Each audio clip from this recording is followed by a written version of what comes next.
Hi friends, welcome to மில்மலா world. இன்னைக்கு உங்களுக்காக நான் என்ன கொண்டு வந்திருக்கேன்னு பார்த்தா தேங்காய் பால் முட்டை சால்னா. இது அவ்வளோ செம்ம டேஸ்ட்டாக இருக்கும். பேசிக்காக எனக்கு முட்டை ரொம்ப பிடிக்காது, பட் இந்த மெத்தடில் நான் இன்னைக்கு செஞ்சேன். ரொம்ப சூப்பராக இருந்தது. நானே நல்லா சாப்பிட்டேன். கண்டிப்பாக உங்களுக்கும் பிடிக்கும்னு நினைக்கிறேன். என்ன மாதிரி முட்டை பிடிக்காதவங்களா இருந்தால் நான் சொல்கிற மெத்தடில் ட்ரை பண்ணி பாருங்கள். சூப்பர் டேஸ்ட்டாக இருக்கும். காரம் ரொம்ப கம்மியாக நல்ல ஒரு க்ரீமியான டெக்ஸ்சரில் செம்ம டேஸ்ட்டாக இருக்கும். வாங்க எப்படி செய்யலான்னு பார்க்கலாம். அதுக்கு ஒரு கடாயில் 2 டேபிள் ஸ்பூன் தேங்காய் எண்ணெய் ஊற்றிக்கோங்க. எண்ணெய் நல்லா ஹீட் ஆனதுக்கப்புறம் ஒரு பெரிய வெங்காயத்தை நான் நீளமாக ஸ்லைஸ் பண்ணி வச்சுருக்கேன். போட்டு லைட்டாக சாட்டே பண்ணிக்கோங்க.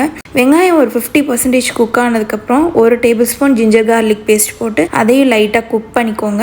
இப்போது இஞ்சி பூண்டு பச்சை வாசனை போனதுக்கப்புறம் ஒரு கொத்து கருவேப்பிலை போட்டு நல்லா வதங்கினதுக்கப்புறம் ஒரு பெரிய தக்காளியை நல்லா ஃபைனாக சாப் பண்ணி வச்சுருக்கேன். அதையும் போட்டு லைட்டாக சாட்டே பண்ணிக்கோங்க. இப்போ இதுக்கு தேவையான அளவு சால்ட் போட்டு நல்லா தக்காளி நல்லா குழஞ்சி வந்ததுக்கப்புறம் இதுக்கு தேவையான மசாலா எல்லாத்தையும் ஆட் பண்ணிக்கலாம். அதுக்கு ஒரு 1/2 tablespoon turmeric powder, 1 tablespoon chilli powder, 1 teaspoon garam masala, 1/2 tablespoon சோம்பு powder, 1 tablespoon chicken masala, 2 tablespoon coriander powder. இது எல்லாத்தையும் போட்டு லைட்டாக சாட்டே பண்ணி எண்ணெய் பிரிஞ்சதுக்கப்புறம் நான் 2 கப் தேங்காய் பால் எடுத்திருக்கேன். தேங்காய் பால் எடுத்து அதில் ஊற்றிக்கோங்க.